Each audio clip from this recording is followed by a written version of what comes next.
Okay, so basically what we did last time was we started with Taylor series. We didn't quite finish, but we were very, very close, right? And in particular, after we have this theorem of understanding when is it that that sequences of analytic functions converge to something that's also an analytic function, and we can also differentiate and so on, and apply it to series, then we get Taylor's theorem almost for free, right? So basically what we saw last time, I mean, we saw, I didn't finish the proof, but we basically seen this, right? So we saw Taylor's theorem, right? And Taylor's theorem is basically, right? Let's say that I have f. So okay, let's recall the setting. So let's say that if f is analytic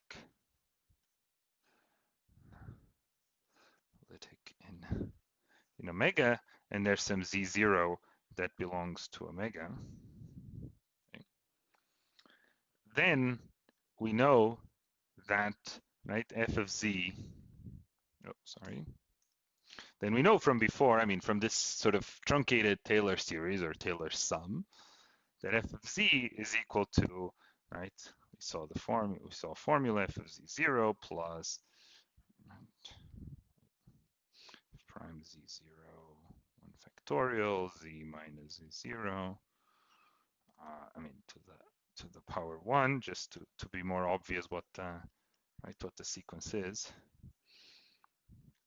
Second derivative 2 factorial z minus z0 2 plus and so on, and then there was an nth term.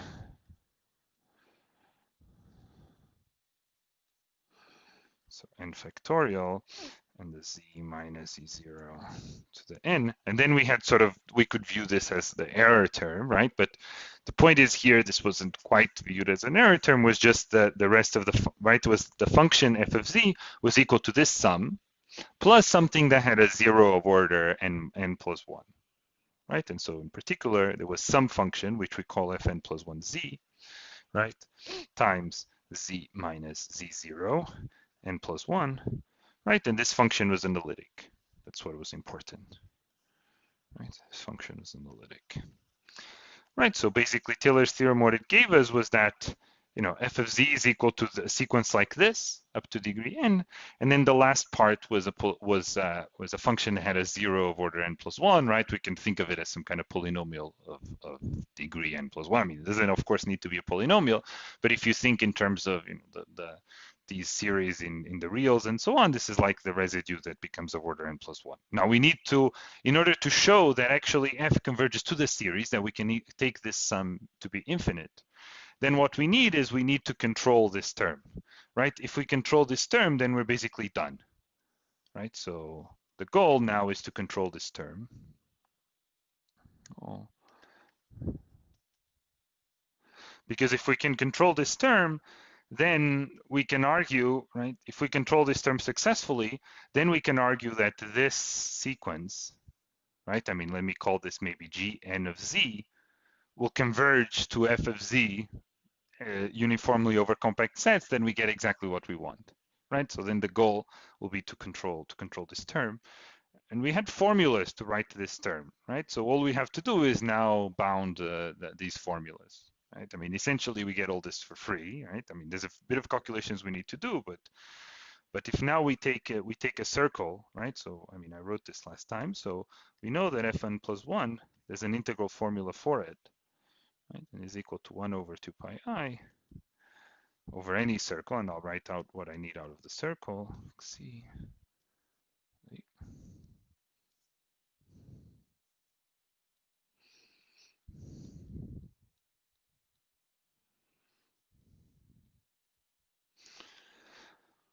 Okay, basically for any, right, for any circle C, and what we need is that the corresponding closed disk, right? Let me write the corresponding closed disk. My pen is failing, sorry, disk.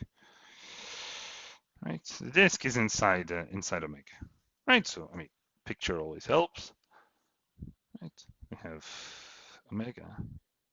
This is omega. This is my point z0.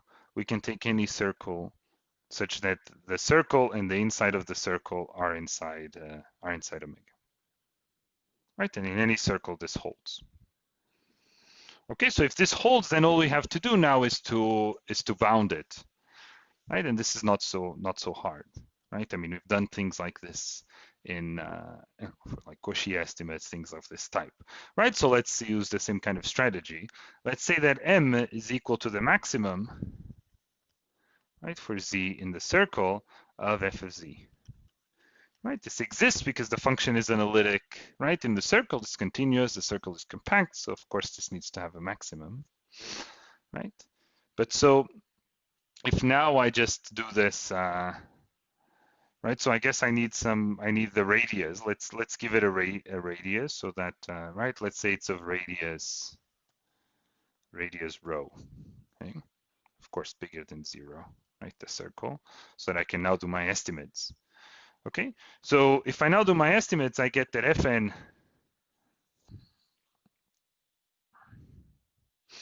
okay, so, right, of course, Z, you go ahead.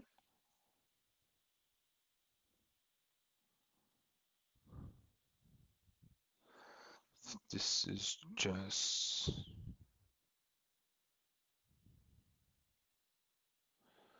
we proved this via Koshi integral, but this is not just Koshi integral, right? Because, you know, Koshi integral would tell us that Fn plus 1 is equal to the integral, right, of, you know, of Fn plus 1 would put, you know, Koshi integral would put Fn plus 1 here, right, and wouldn't have this term, right? And you would say that Fn plus 1 of z is equal to 1 over 2 pi, the integral of Fn plus 1 of xi over xi minus z, right? And so this isn't exactly Cauchy integral formula applied on f, but the way we proved it back when we described Taylor's theorem was via the exact same ideas, right? You just need to, you know, apply Cauchy integral theorem and work a little harder. Okay, but yeah, thanks for the question. That's a good point, right? So all these integral formulas come from the same idea, but this, you know, if you were to apply Cauchy integral formula of Fn plus 1, you would get Fn plus 1 also on the front. It's a bit closer to the formulas, the Cauchy integral formulas representing higher order derivatives, right? In which you represent some higher order derivative by a function that also has a term like this. Okay, but this we had from, you know, from past lectures. Maybe I should write from past lectures. Okay, so now, okay, let me make sure I don't forget anything.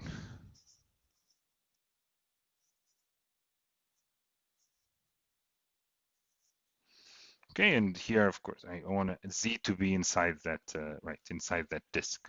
Okay, so now, for now, I'm even going to ask a bit more of it in a second. Okay, but so now let's upper bound this, right? So what we need to upper bound, okay, I have now a lot of stuff written. So what I want to upper bound is exactly this term, right? The goal is to control this term here, right?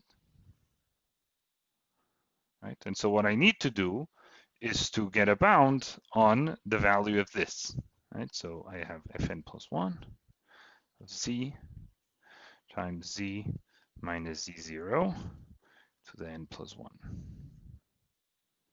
right? Okay, so now, right, what I want to do is to upper bound this term to show that, right, that the series uniformly converges on compact subsets. Okay, so what is this? This is smaller or equal then, right? I can do, okay, maybe let's do this. So I get m, right? And then I have 1 over 2 pi, right? The integral over c, right, of, maybe I'll just do this. Yeah.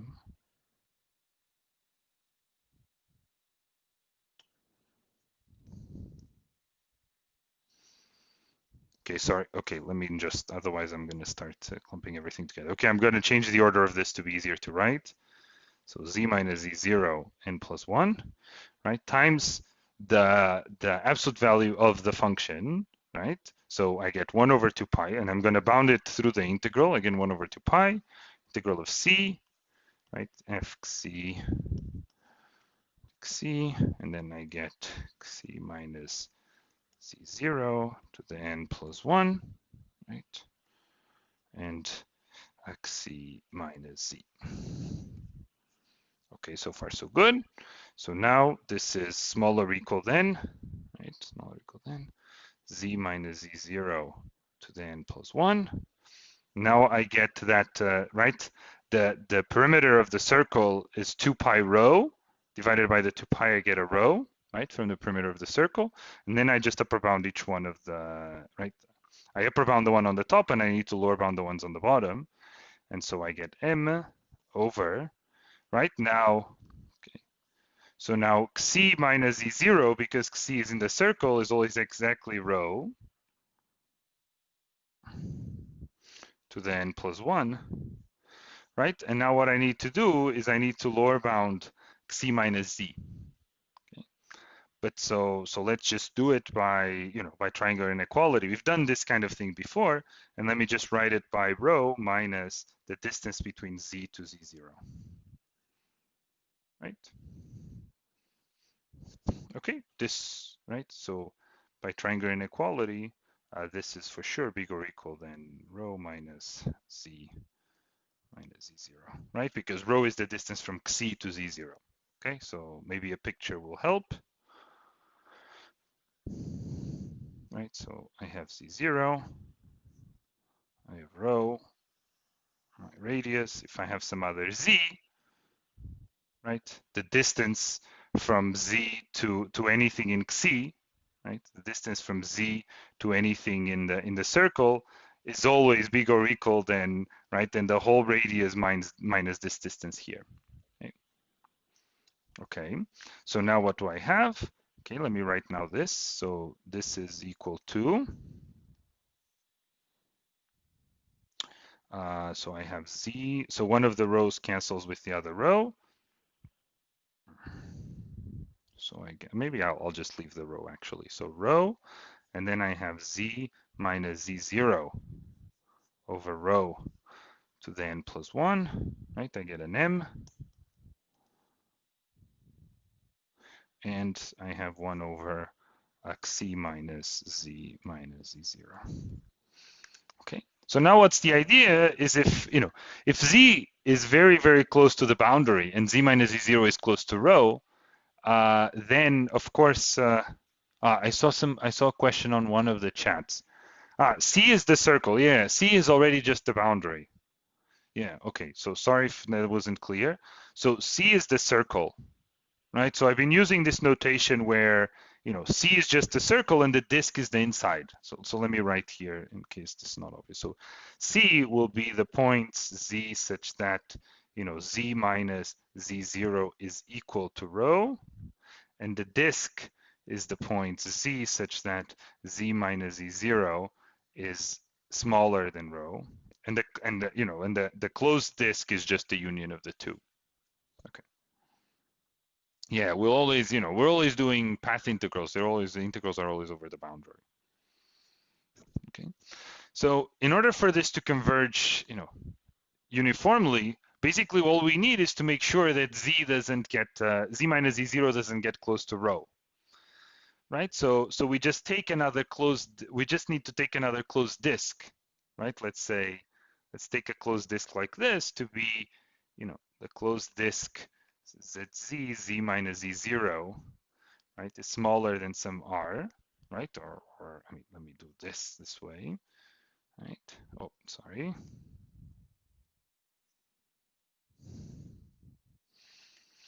Right?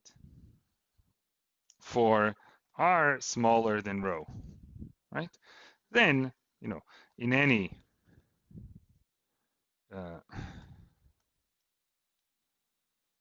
any closed disk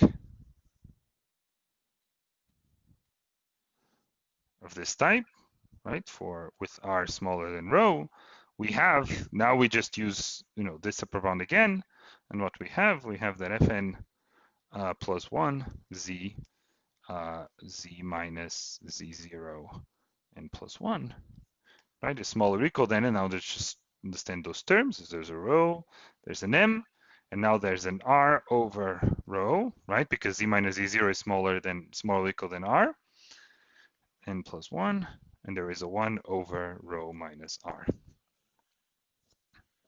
right? Because this can only be, this term here can only be smaller than when z minus z0 is exactly r, right? So in any closed disk, disk inside the inside that row, right? Inside, say, what we call, this, in any closed disk inside, I can just do this. Inside the disk of row, oh, my pen is failing, sorry. Okay, I'll just reuse this. Okay, inside this disk, right, this is bounded uniformly, right? Because as n grows, this row r is smaller than rho, like the sequence, the series converges uniformly, right? And so immediately we get via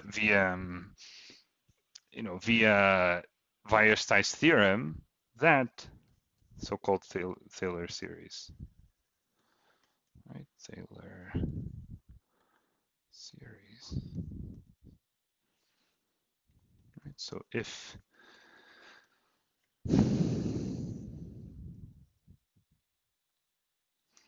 is analytic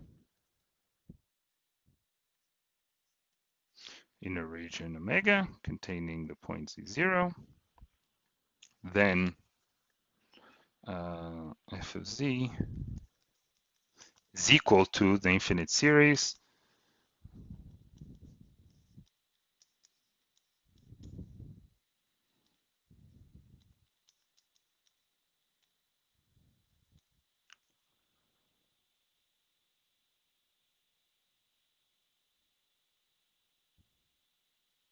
Okay, give me just 1 second. Let me finish writing the theorem and then I'll reply. Yeah, thanks. So let me finish writing this theorem.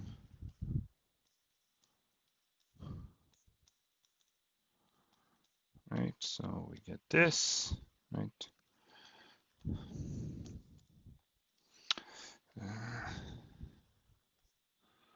Okay, good. Yeah, the question is about the proof, not the theorem. So let me just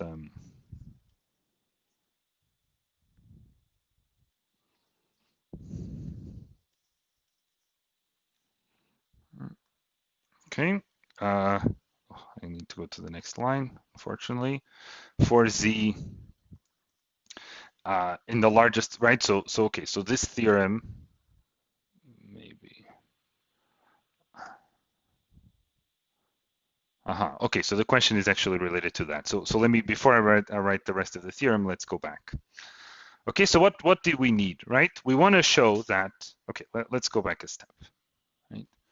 So we want to show that the series, okay, let me go all the way up, right? We want to show, we have a candidate, we want to write f.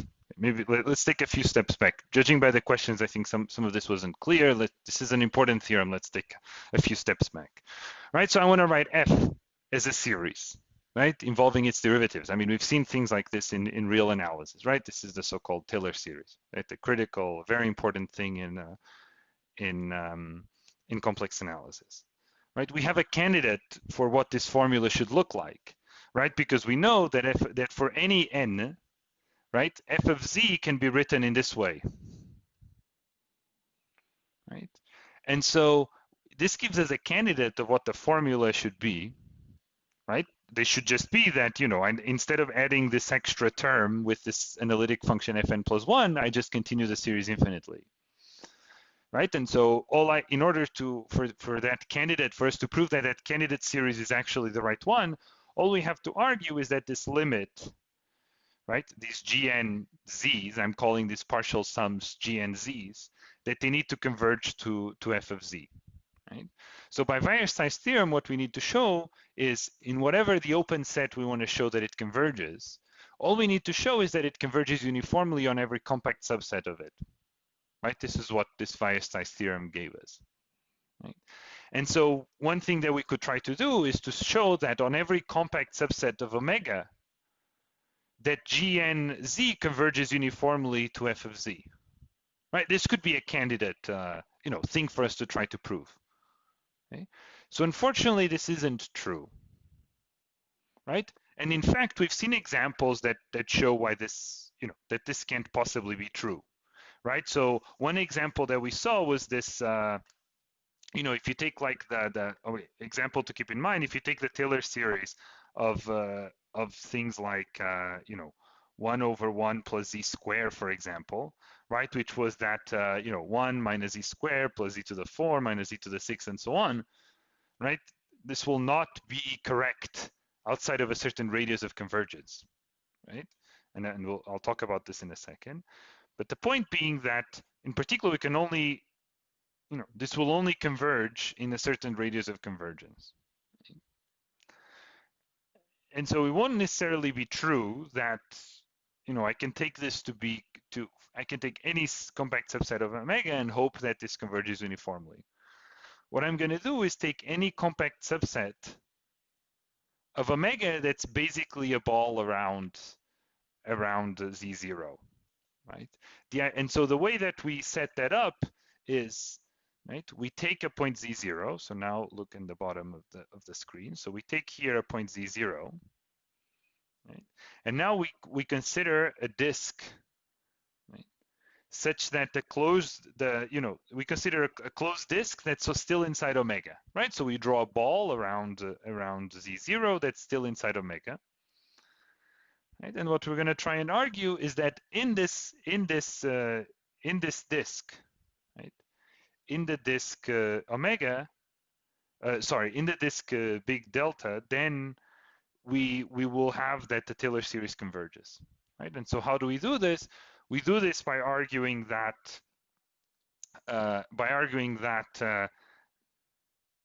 these partial sums Gn converge uniformly on every closed disk inside this disk. And we do this by bounding this term, right? So from past lectures, we had an integral formula for what this leftover term was, right? And so now we just have to bound this leftover term. And the reason why we can't bound it exactly for when r is equal to rho, right, is that then we don't get enough convergence because we need to make sure that the error is going to 0. Right? And for the error to go to 0, we need uniformly. It's not just enough that, right? So look here, right? It's not just enough that z minus z0 is smaller than rho. It needs to be smaller than some r smaller than rho, so that we have a uniform bound on how fast this goes to 0. Right? So that's why we can't just take r equals to rho, but we can take any r smaller than rho, and it's exactly showing this uniform convergence on any compact subset. Right, because any compact subset of this disk will be contained in a compact disk that's subset of it. Did that answer the question? Right, so this illustrates why this notion of converging uniformly on every compact subset is sort of the right one. Well, the other question was that maybe there was a typo in one of the n's should be an n plus 1. Is that the case? It's definitely possible that I made a typo somewhere. Let's see. 2 pi rho.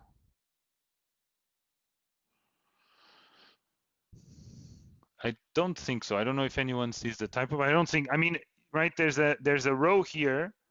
There is a row here that comes from the perimeter, and there's the row n plus 1 that comes from that term, right? And so you would have a row to the right. It's just row to the n, but I kept this row here because I have a z minus z0 up there to count to, so that I can put them all into the power n plus 1. But I think this is right. But I mean, even if there's some other row or something, it won't change anything in the n. Okay. But now, because of, also from this explanation, what do we get? We get that, this series holds for z in the largest, right? It doesn't hold everywhere, right? So again, let's draw a picture. If I have omega and I have z0, right? My theorem was that I can try to take a circle, right? I take a circle, and then anything inside the circle I can make a statement about. But now let's think about this for a second. Where exactly can I make statements about this this point z? Right? The only place I can make statements is if z is closer to z0 than any point in the boundary of omega. Right? I can never make a claim about a point z over here. Right? Because there is no circle centered at z0 that will ever include z and not go outside of omega. Right? If I try to make a circle that goes around z, it will go outside of omega, and that's not allowed. And so effectively, right, I can only say something for z contained in the largest disk, right, inside omega, centered at z0. Right? In other words, z, the distance between z and z0 needs to be smaller,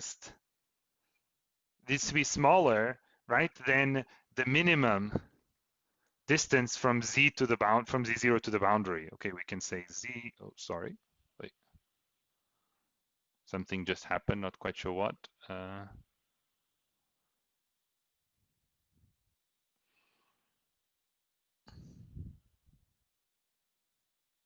Okay.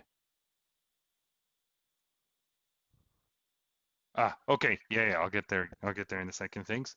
Yeah, I had some issue with my tablet, but I think it's working now. Right. So minimum in the boundary. It's the distance. Right. So smaller than the distance from z0 to the boundary. Right. And so in particular, and I'll get to the question in a second. To the boundary, right? So in particular, right, if I have some let's say something like this, omega, and I have z0 up here, then the radius of convergence that I can assure in the Taylor series, I can only build a Taylor series that goes around like this, right? And I cannot say anything about what happens in this point. Right?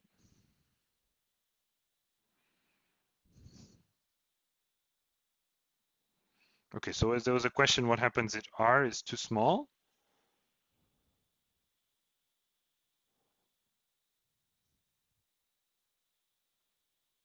What is the problem?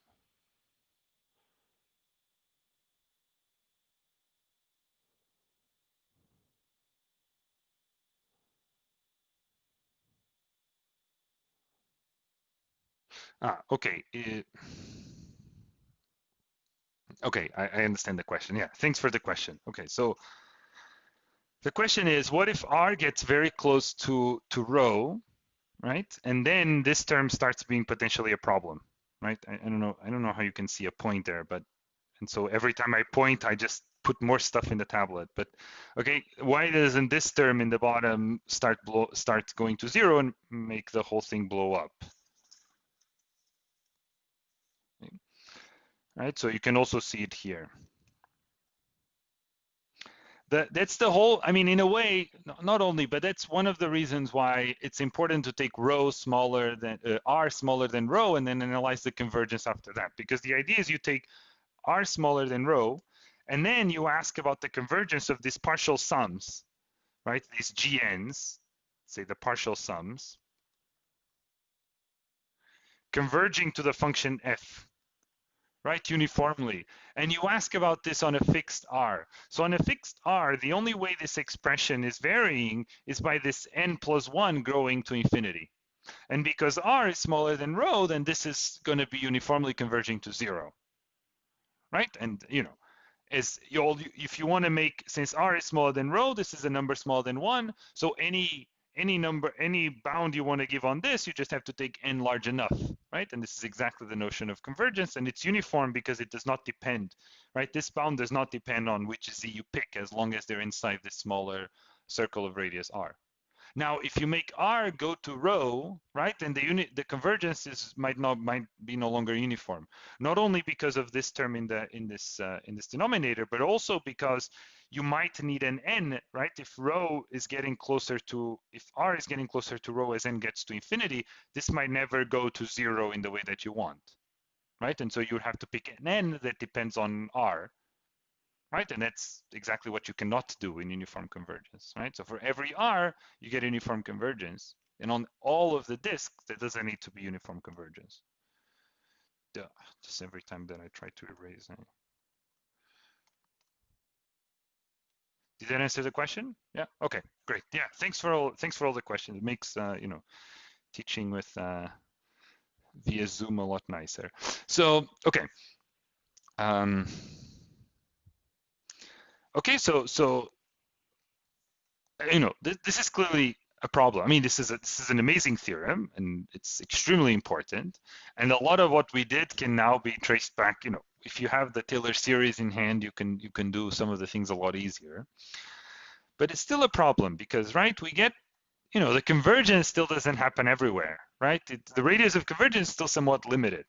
And in particular, if you think of the function, right, I like this example that I gave right at the beginning, right? If we think the function f of z equal 1 over 1 plus z squared, right, which should be defined in, basically all of c except plus or minus I, right, in which this will have issues, right, will have poles, then, we know that the Taylor series should be, the Taylor series around 0, right? So let's take z0 to be 0, do the Taylor series around 0, and we get this formula that, this was a question I asked right at the first lecture, right? So, I mean, there's a few different ways of deriving this. I won't do it, but, right, we get a formula like this, which clearly can only converge when z is smaller than 1, right? Even though this function is very nice all over the complex plane except in these 2 points, right, in I and minus I.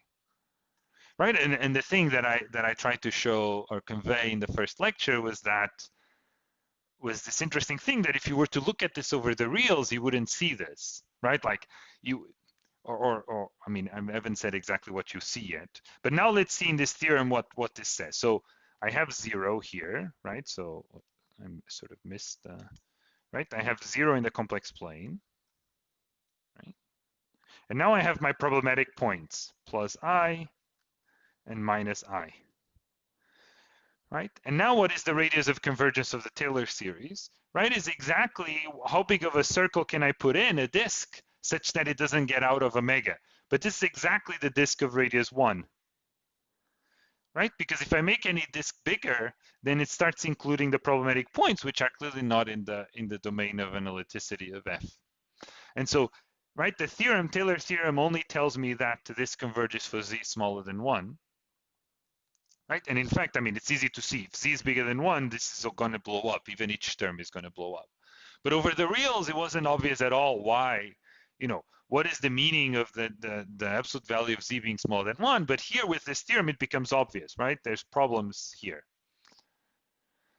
But now the question is, what do we do if we want to express a power series in a place where there is no nice circle, right? So what if, so this is now, I want to leave you with this question and then we'll continue.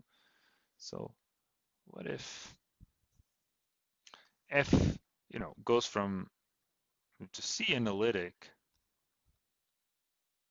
and let's say that, it's the for omega regions, such as, okay, so here's our 2 regions, let's say.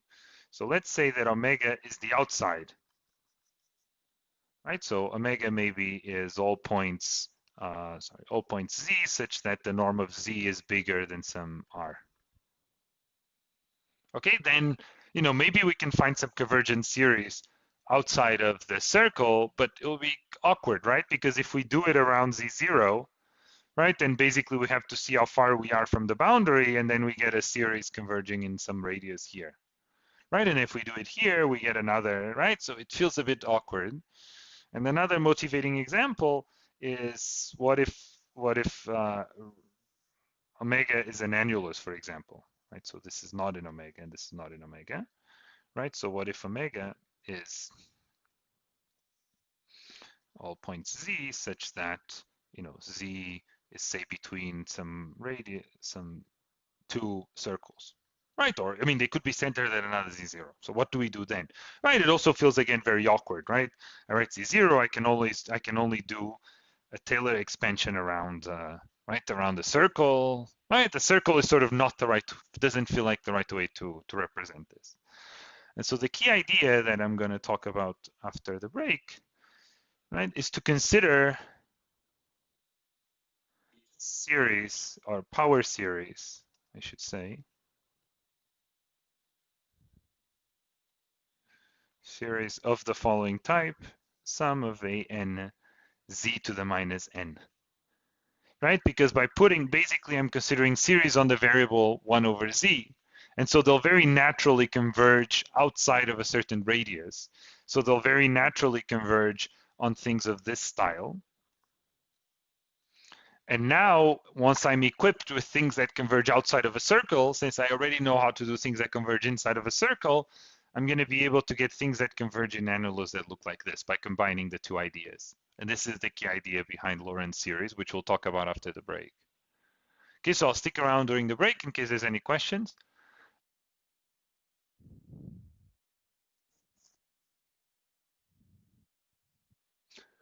Oh, okay, there was a question. Someone asked if the error term in Taylor series needs to converge uniformly to 0 in the subset. In the disk, it doesn't, right? So, okay, let me think. Maybe so from our argument, it doesn't, but maybe actually it does. Give me a second to think. Yeah, it it does, but not. Okay, so how can I?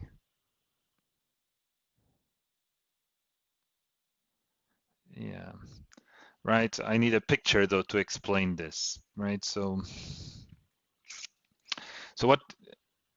Okay, let me try to. This is a very good question. So let me try to, because there's a lot of radiuses and closed and open subsets of each other, so it's a bit confusing. So let me try to draw a picture.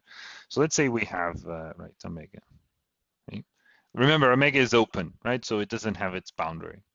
Now we have a point z0, right? Now what we proved is that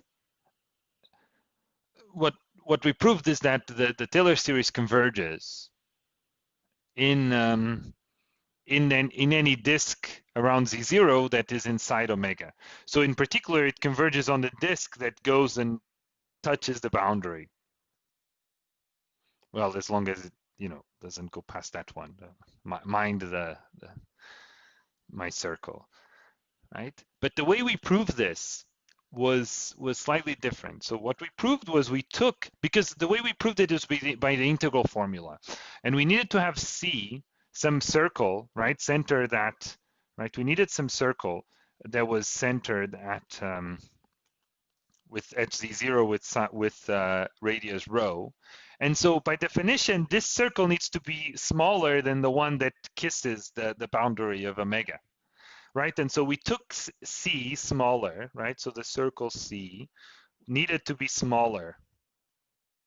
And then what we showed was that for the disk that's inside this circle, right? So for this disk around rho, then for any compact subset of it, we have uniform convergence. Therefore, the Taylor series converges in the disk rho of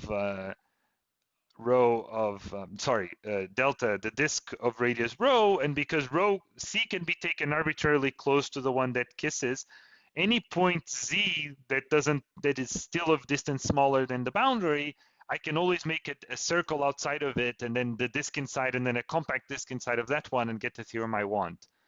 But for any point Z, I need to take sort of almost in this construction of the proof, they're almost like, right? You had the disk that's inside omega, then a closed disk inside of that, then a closed one inside of that one, right? And so by the time we take that row, it is already inside another closed disk that's still inside omega. So it does converge uniformly, but we didn't use that in the proof, right? In the proof, we bound it by, right? We bound it by taking the integral formula around C, right? I highly recommend, sitting down and looking at the proof again, try to reconstruct it. But because you need an integral formula representing the function by taking an integral around a circle, you need the circle to be fully inside omega. And so you have the point Z0. You have the disk that sort of kisses the boundary of omega. You need to consider a circle inside of that so that you can use the integral formula. And then the integral formula gives uniform convergence for a circle inside of that. But because all of these can be arbitrarily close to the one that kisses the boundary of omega, you get convergence everywhere. But there's sort of an argument of like 3 circles inside of one another. Did that help or just made it more confusing? It helped? Okay, great. Yeah, it's weird, right? That usually we don't need like 3 circles, right? The reason why you need like these 3 is because because of the integral formula, right? If you use the right, we use the integral formula to bound, and so we need to like pass through an extra circle to have the integral formula in a very hand wavy way. But this is the kind of thing that you should, I think you should sit down and try to reconstruct and see exactly what's going on.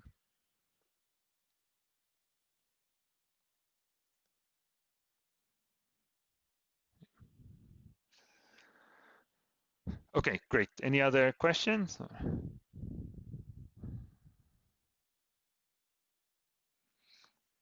Okay, so let's try and okay, I'll go a little faster, and then a lot of this you'll see again in the exercise session, and I'll go a little faster so that I can complete sort of the core material today, and we can go into the prime number theorem next week. Okay, so what's the idea of Lorentz series? Right, basically, and you'll see a lot more of it in exercise class and through the homework and so on. Right, is to take a series, basically to take a power series on right, the power series. The idea is to have a power series on 1 over z, right? So things like this, b0 plus, b1 z to the minus 1 plus b2 z to the minus 2, and so on, right, will converge, right, is now a power series in 1 over z, and it will converge outside of a circle.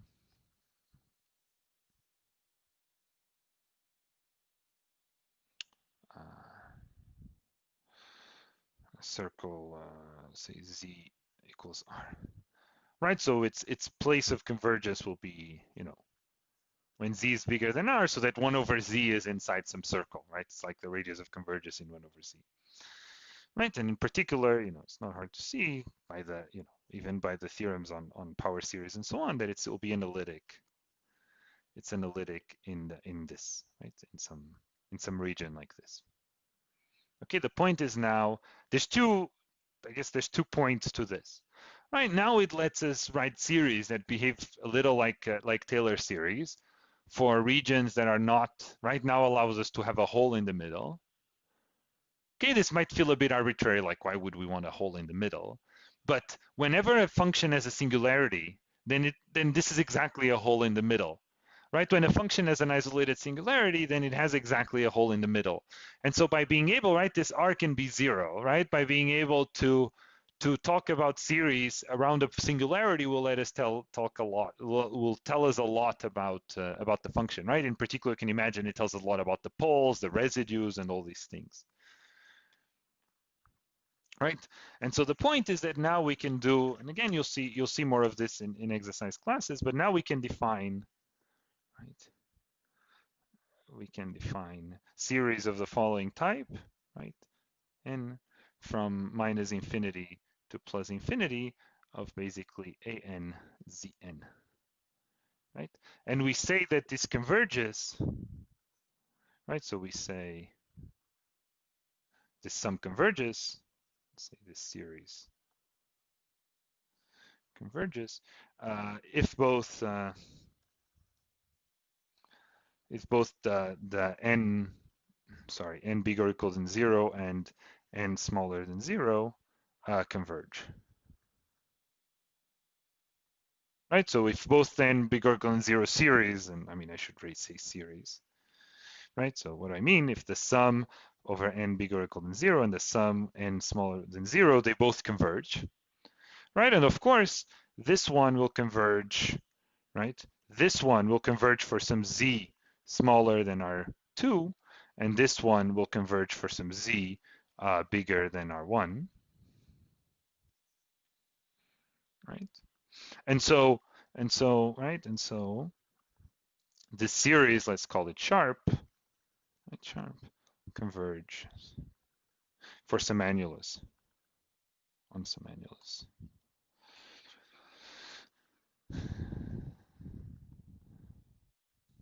Right, so convergence annulus of the type ZR1, say ZR2, right? And of course, I can of course do this in more generality. Of course, I can have, right? In general, I do not necessarily want to do this around 0, right? And I can have things like this.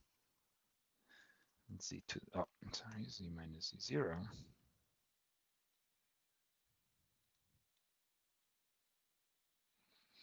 Right, and this will converge as in some annulus. Now would be R1. Okay, I haven't told you why this is useful yet, but when we saw the power series in the beginning, we also didn't see why that was useful yet. Right? The point is that actually we can show, like one can show, and I'll do sort of the, I'll do a quick version, a quick proof of this, right? We'll be able to show the goal will be to write, right? So let me say the goal, or maybe I'll just say we will show that F analytic in an annulus, right?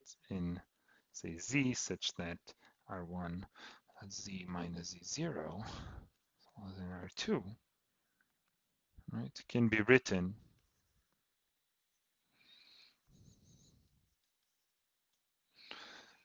as a Laurent series.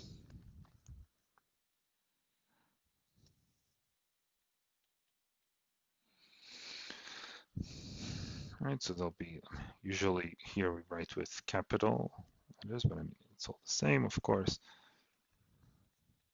Right, and going from minus infinity to infinity. Around a point, around a point Z0. And this is the Laurent series.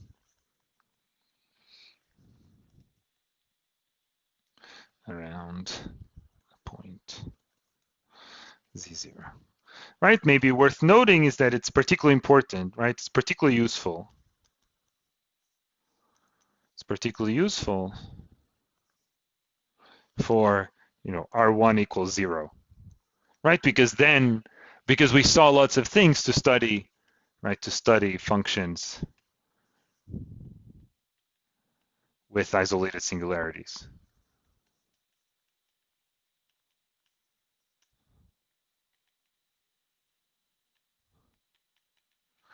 Right, because a function with an isolated singularity is exactly analytic in this punctured disk, right, where R1 is 0, right? You get the punctured disk. The annulus just becomes a punctured disk, which is exactly where functions are analytic if they have an isolated singularity. Okay. And so how does one show that you can write in this function? I won't do the proof because otherwise it would take us the whole time. I mean, I'll show you how to do the proof. And basically the whole idea of the proof is here, and then you just have to, I recommend just work out some of the details, right? But the idea is so for the proof of this,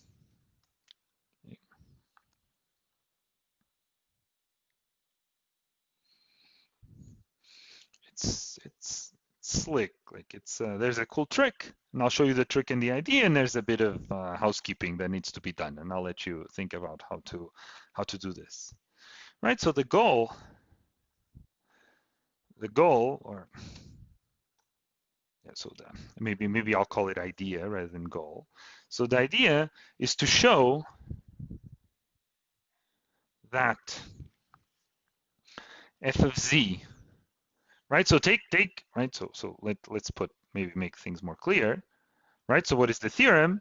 That f of z, right? F is analytic in R1 in this annulus, that we can write, right?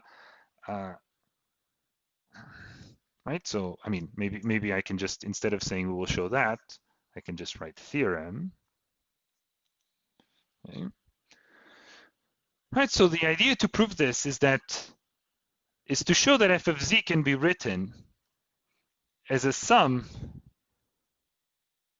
Right. Okay. Let me, before I show the theorem, I can't resist trying to give some intuition of what's going on, even if we don't get quite to as far as I want to. Right.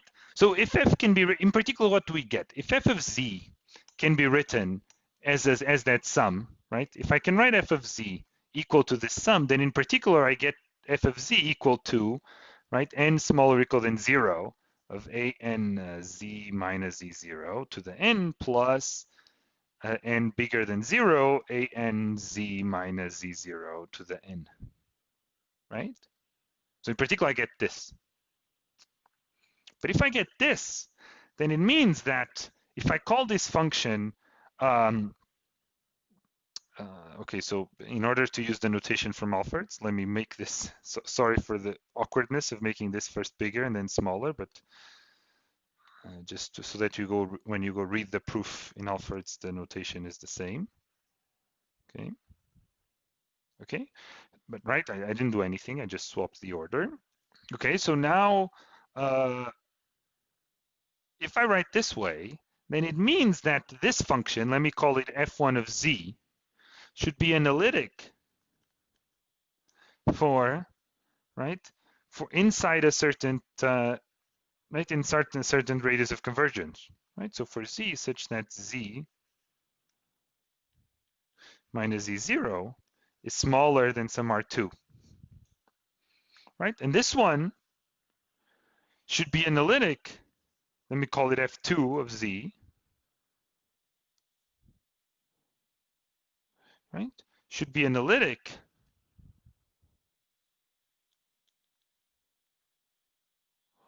in, so all z's bigger than some R1, right? Okay, so if I can write f in that series, then I effectively separated f into a part, right? F is analytic in an annulus, right? So not in here and not outside. And if I can write it as that series, then in particular, I'm writing f as a function that is analytic anywhere inside of this, plus a function that's analytic anywhere inside of that. So the issues that arise outside of the circle get all jammed up into this f of 1, and the issues that arise going inside the circle get all jammed up in f of 2. Okay? And so the idea of how to prove this theorem is just to realize that actually this is always the case, that you can write f this way, and then once you write f this way, you basically just use the Taylor theorem here, and you do the same for the variable 1 over z. Okay, so the goal is to show that, right? So that f of z equals f1 of z plus f2 of z, where f1 of z is analytic for z smaller than R1, and f2 of z is analytic for z smaller than R2 and bigger than R1, right? And then expand each one of these and expand each of these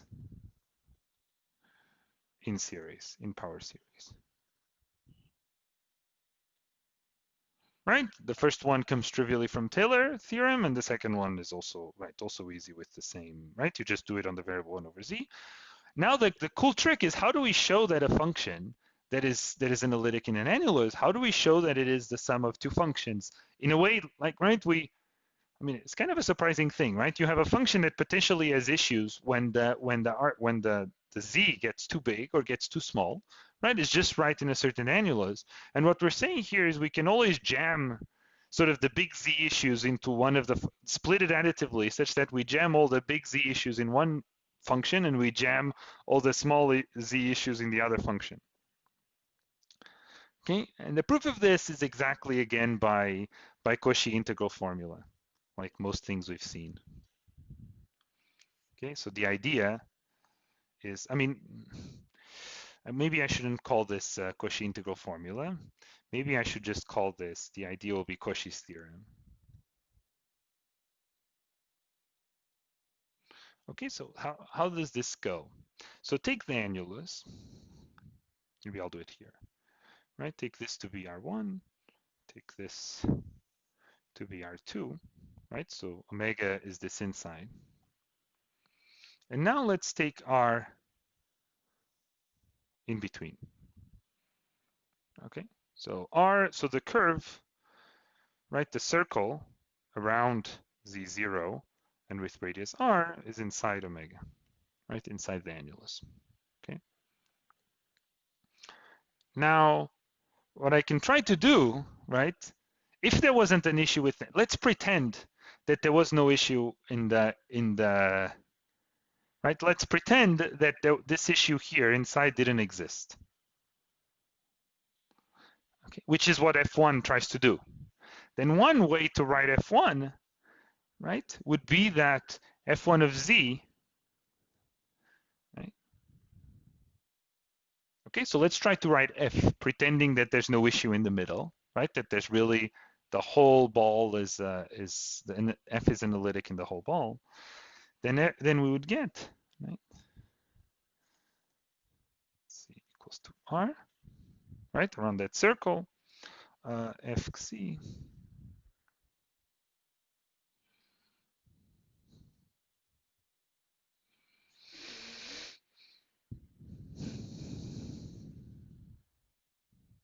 Right? So if there was no issue inside here, if F was analytic everywhere in the ball of radius, right, in the disk of radius R2, then this would be perfectly fine, right? And in fact, this wouldn't be F1, this would be F of Z, right? But it's not hard to see that this is well defined, right? This is well defined and analytic for, as long as Z, not Z, sorry, Xi here, of course. Oh, not quite sure what. Okay, of course this is Xi here, right? For Z minus Z0 smaller than R, which of course needs to be smaller than R2. Okay, and if there was no issue in the middle, then this would actually be the value of F of Z. Now, because there is an issue in the middle, we don't know that. Right? Because the Cauchy integral formula doesn't quite work because this curve isn't homologous to 0 if there is an issue in the middle. Okay, but if Z minus Z0 is smaller than R, then there's no issue, right? This thing never gets 0, and so there's no, and the other thing bounded, we can argue this integral is nice and analytic and so on. So the way to define F2 is basically to do the exact same thing outside of the circle, right? Just you can think in the extended plane of the outside, you can think in the variable 1 over Z, right? And so we can do the exact same thing outside, and we can define F2 of Z to be minus 1 over 2 pi I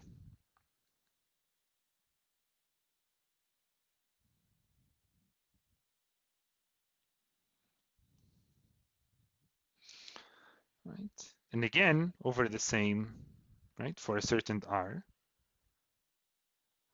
right? This is nice. This is well defined and analytic for now anything outside of the, so right now for anything outside of the circle, right? I can certainly define this integral still. It's R1 now.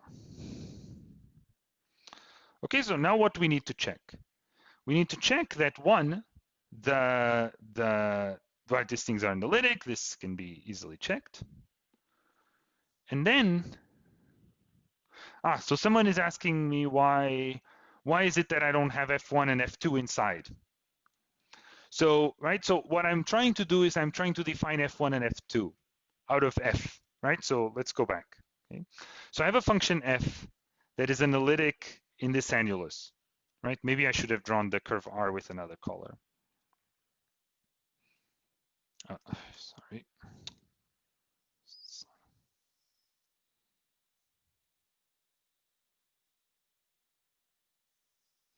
Okay, so sorry for the picture, but I have an annulus, and now I have a function f that's analytic in an annulus.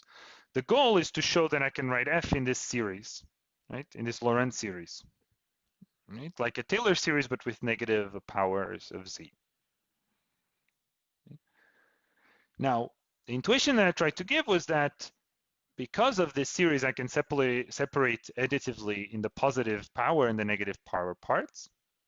And because I can do this, it means in particular that I can split f additively in a part of f that has absolutely no problems inside this hole, and another part that has absolutely no problems outside of the annulus here, right? Because if this series will converge inside a certain disk, and this series, the second one, will converge outside a certain disk. And so the idea to prove this theorem is exactly to capitalize on that intuition and to show that I can write f as a sum of two functions, one of which is completely fine on the annulus and the inside of the hole, and another one who's completely fine in the annulus and the outside of the annulus, not the hole in the middle. Right? Because then I have a function f1 that's analytic inside some disk. I can just use Taylor's theorem. And I have another function f2 that's analytic outside of the disk, and I can just use Taylor's theorem for the variable 1 over z. Okay? And so now I'm going to define these functions f1 and f2, right? And they'll require a trick, right? Because a priori, I don't know what these functions will be, and it's not even clear that there's just one way to define them a priori, right? And so the way I'm defining is I'm saying that, let's say that f is analytic in the annulus, but actually it's also analytic on that hole in the middle of the donut. If that was the case, then, f of 1 could just be f. And so what I'm going to do is I'm going to define it via the Koshi integral formula. But this is not true if I, instead of f1 here writes, right? If instead I write f, this is not true. This does not follow from Koshi's integral formula because the curve, right? This curve of radius r is not homologous to 0. There is a hole, there is a problem in the middle. But I'm still defining f1 that way.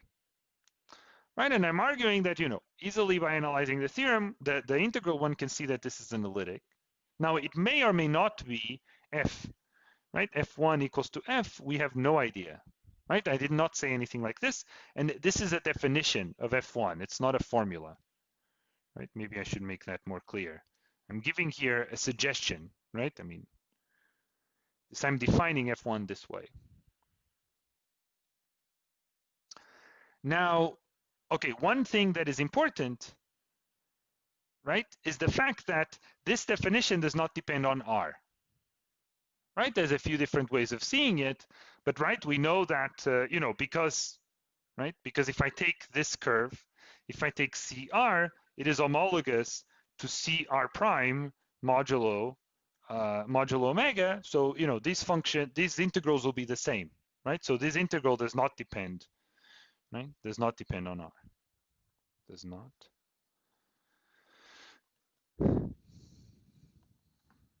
That's important, right? Because R was just a fixed, any possible radius, okay? And then I did the same thing for this other function for the part that I want to capture what's going on outside of the small hole in the middle of the donut, right? And I'm thinking in terms of the variable, 1 over z. So in particular, what I ask is now the same type of Cauchy integral formula, but outside of the radius, outside of the curve R, right? So inside of a curve R, I'm defining f1 of z somewhere inside, and I'm defining f2 of z outside also via the Cauchy integral formula, right? But I'm not using the Cauchy integral formula, I'm just defining f of 2 this way. Now one needs to argue that this is analytic, and again, one can argue by looking at the integral. And again, it does not depend on R by the same reason.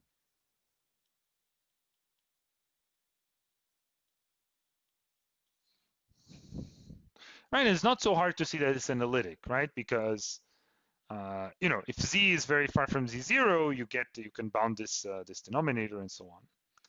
Now, what do I need to show? Right? One needs to show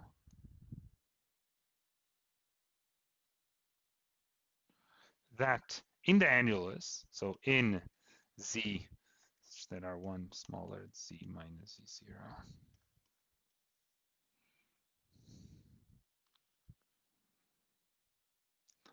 z0, f of z is equal to f1 of z plus f2 of z. Right? But this now just follows from Cauchy's theorem, right? This follows.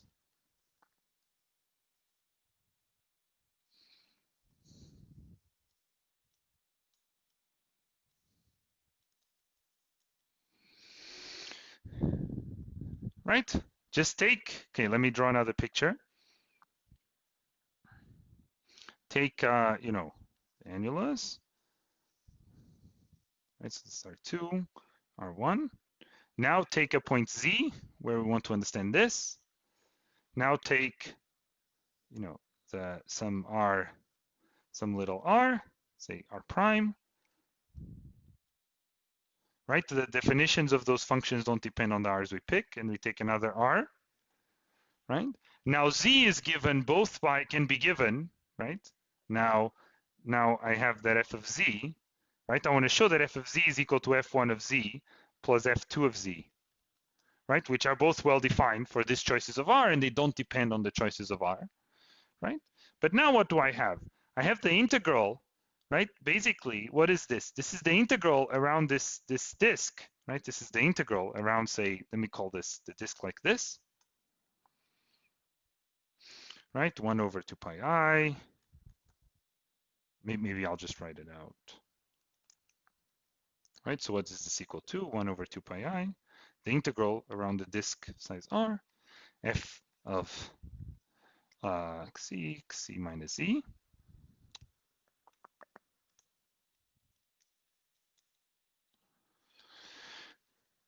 The xc, right? And then f2 is minus 1 over 2 pi I, right? Now the integral inside r prime, cr prime, sorry. Right, exact same thing. Right, but we know that cr minus cr prime is homologous to 0, right, in the annulus, because I go around the annulus and then go around back, right? So by Cauchy theorem,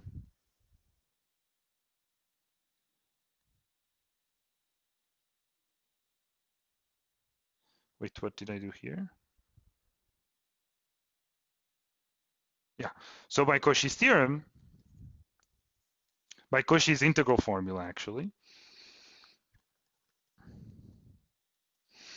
right, f of z, right, will be equal to 1 over 2 pi I, right, the integral around cr minus cr prime, which is exactly this formula that I have here, right? Right? This,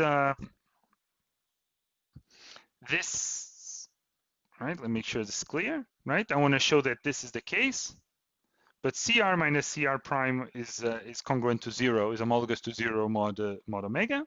So by the Cauchy integral formula, this holds, right? And this is exactly the same thing as that statement above, right? Because the integral on the difference of two curves is just the difference of the integrals on each one of the curves. Okay. And so, and now all you have to do is to do a 1 over z series for f2, right? Which I won't do here, but you'll see things like this in the exercise class. Okay, so now we're basically at the end of the class. Let me just show you a couple of things that may be useful, and then what I'll do in the next like 4 lectures or so is do the proof of the prime number theorem. So one thing that's quite useful is to be able to talk about infinite products, right? So okay, I don't have a lot of time, but let me see how much I can say. So you will see later, maybe let me not motivate so much why, But you will see later that it will be a useful tool is to talk about infinite products.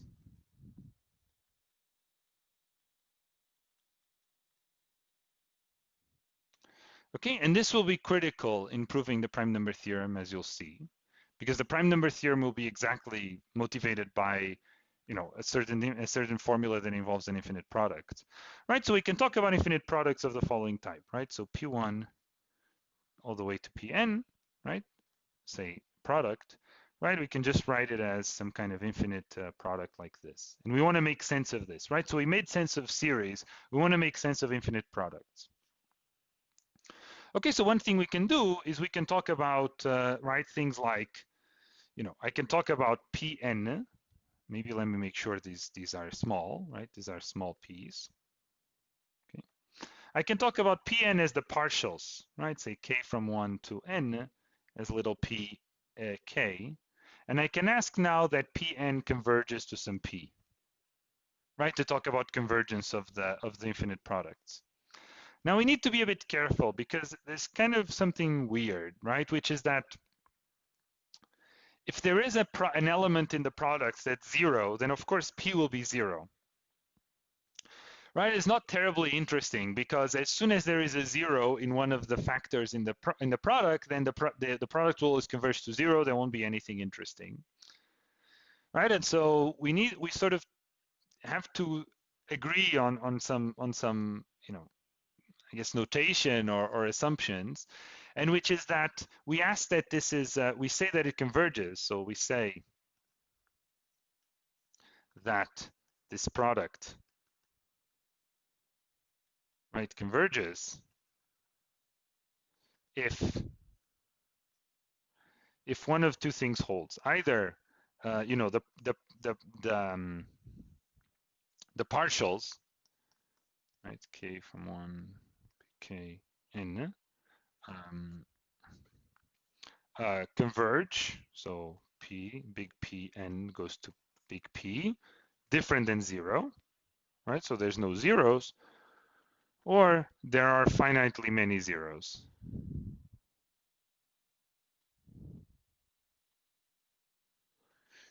Many zero factors.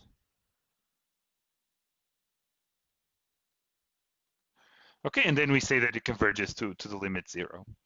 Okay. So if this product is non-zero, it's very easy to see that, right? So using that I have the small p's and the big p's, but this will disappear very, very quickly. Right? It's easy to see for the same reason as with the series, right? That the limit, of course, the limit of Pn over Pn minus 1 needs to be 1, right? Because if they converge to some limit, then the same way that in the series the summands need to tend to 0, of course here the factors need to tend to 1. Okay, and so the little the little pk's need to converge to 1. Okay, the same way that the series elements needed to converge to 0. And for this reason, we usually we write these products not in terms of factors p, because since they have to converge to 1, it makes a lot more sense to write things like this. 1 plus an. Right? Because once we write things like this, there's a lot more analysis we can do. And I'll just give you sort of the tools, the definitions, because you can do a lot of cool stuff with this, and we'll do a bit when we do the prime number theorem. Right now, once we write it this way, then the factors going to 1 becomes that an going to 0 becomes a necessary condition.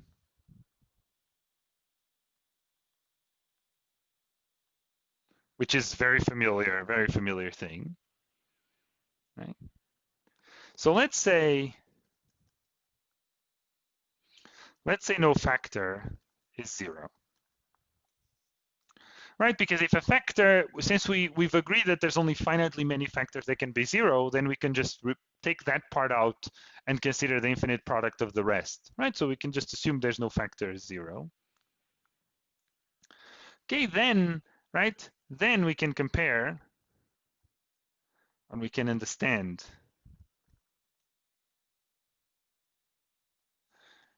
phi n equals 1 to infinity, 1 plus an, right? Via, right, basically taking logarithms, right, which makes it into a series.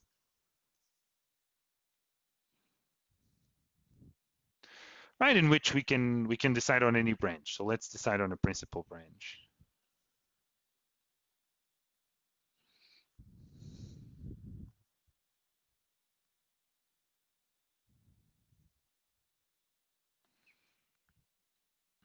Okay, and if we call these, if we call Sn the partial sums, right? Let me put another. Maybe I'll just call these with an m, right? Say n from 1 to m, log of 1 plus an, right?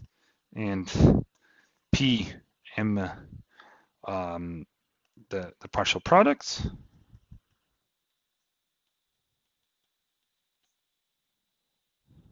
Right? Then clearly we have, we have that Pm is equal to the exponential, Pm, sorry, is equal to the exponential of Sm.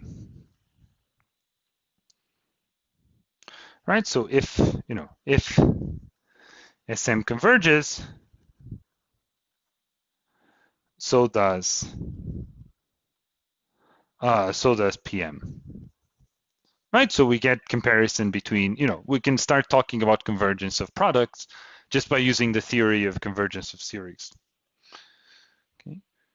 Now we want to show the reverse, right? We want to show, so we want to show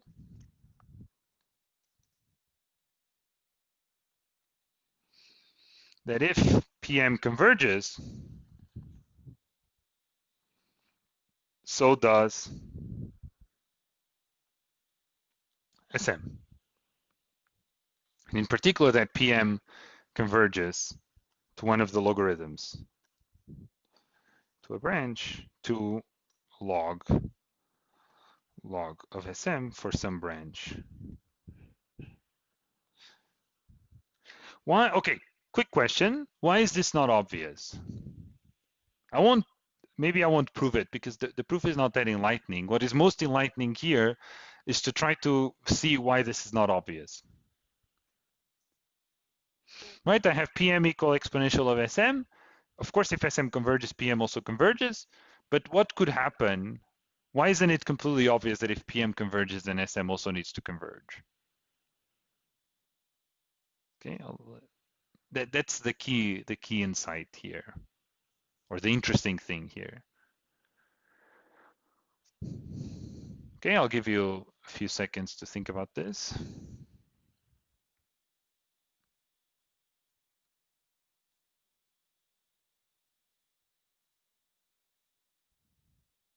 Yeah, exactly. Someone responded due to the periodicity, right? If you have something like, this can't happen, but if you had something like Sm equals 2 pi I m, then you would have issues, right? Because P of m is always the same, and Sm is not, is all going all over the place, right? So the problem is that it could be that the Pm converges, but Sm is jumping from branch to branch, right? So the difficulty could be that Pm converges, but Sm jumps from branch to branch.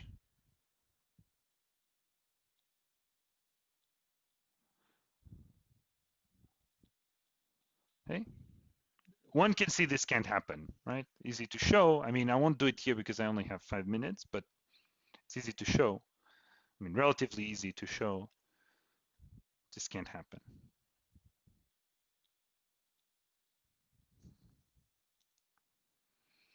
Okay.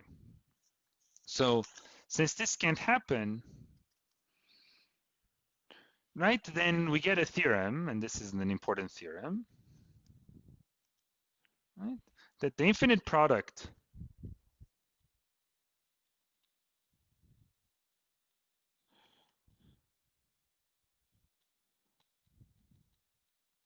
right, with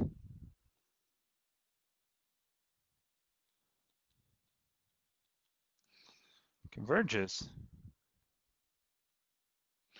if and only if the sum log 1 plus an converges. Okay.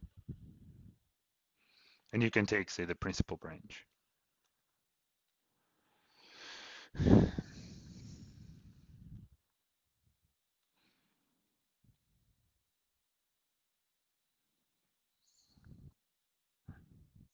Okay, so now let me just say something else before we finish.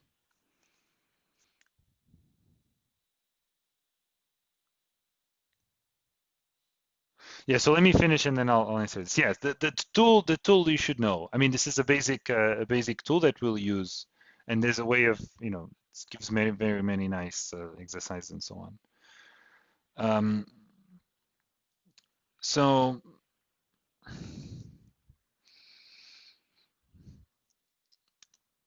So here's now an interesting observation. Okay, and this is a key idea. Right, I mean, but so far I haven't really done anything surprising, right? I've just defined a new limit, and we're just understanding it, right? We know that the limit is z goes to 0, right? And this is now a nice idea, right?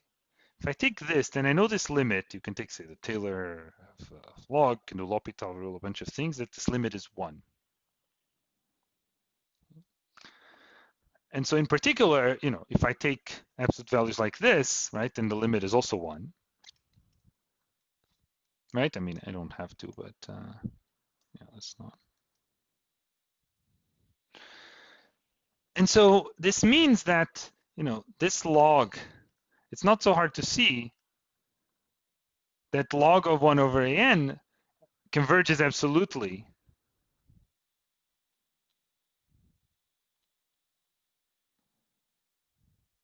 if and only if the sum of an converges absolutely.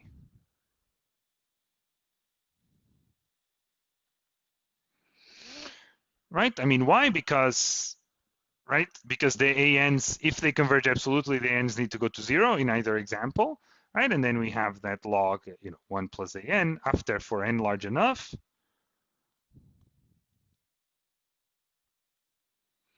Large enough.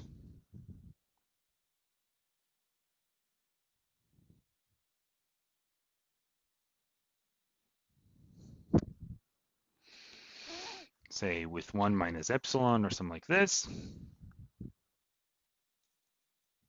Okay, this is a nice idea, but also the argument is, of course, very simple.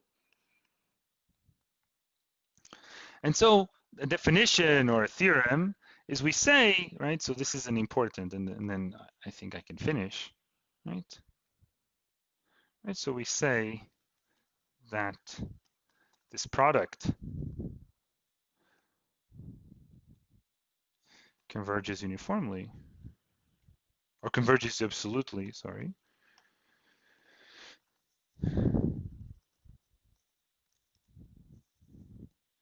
If and only if the series AN converges absolutely.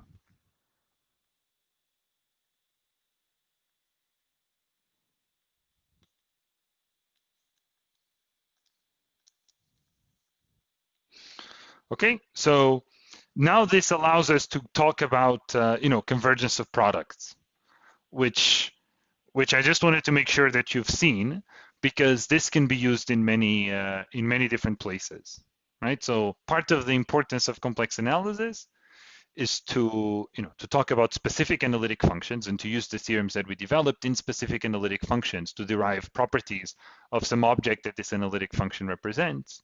And some analytic functions are represented as infinite products, right? And I just wanted to make sure that you've seen, how to deal with an infinite product in case ever through your mathematician's career you see a function being defined with an infinite product. You know what this means and how to handle it. Okay. So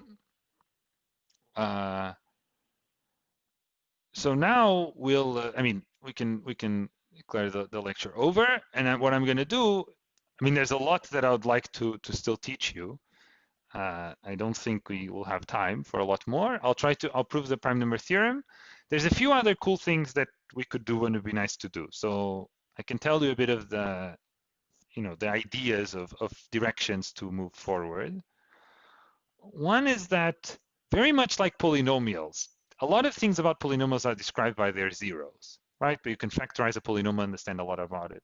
In particular, if you have d zeros, and the polynomial is of degree d, and so you can understand its growth at infinity should be of size like z to the d. You can ask if there's such a thing for analytic functions, right? Whether understanding the number of zeros can tell you about its growth at infinity. And so there is a formula known as Jensen's formula that tells you exactly that. And the proof actually is very, very simple, but we don't have time for everything.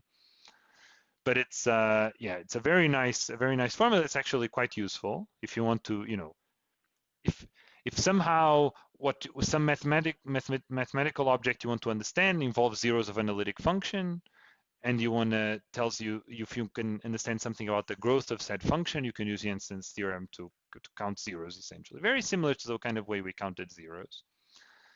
Then another thing you can now say in this connection between, functions and zeros and polynomials and so on is you can now ask, okay, what if I give you a bunch of points in a complex plane? Can you create a function that's zero in those points? And one way, of course, to try to create such a function is to say, well, I'm just going to take an infinite product, just like how I do in polynomials, but now my product is infinite if I want infinite zeros, right? If I want a function to be zero at every point an, maybe I just take a product like this, right? 1 minus a z to the an, right? And I try to make this function be nice by somehow massaging it in some form. So it turns out you have to do a lot of massaging, but you can do things like this, right? And this gives rise to, say, the infinite product formula for the cosine, for the sine, and so on. Right? And yeah, and then there's many, and then there's a side of complex analysis which has to do with creating specific functions, right? And trying to understand analytically properties of these functions in order to derive properties of things you might understand, the object. So one example is combinatorics and things like the gamma function. So now if you just go a bit forward in the book, you can see the definition of the gamma function, and you'll understand this chapter. Another one is the Riemann Zeta function, which will tell us a lot about number theory and the prime numbers, and that's what we're going to focus on for the rest of the course. I'll try to actually prove this theorem. Okay, so if there's any questions, I mean, I'll stick around.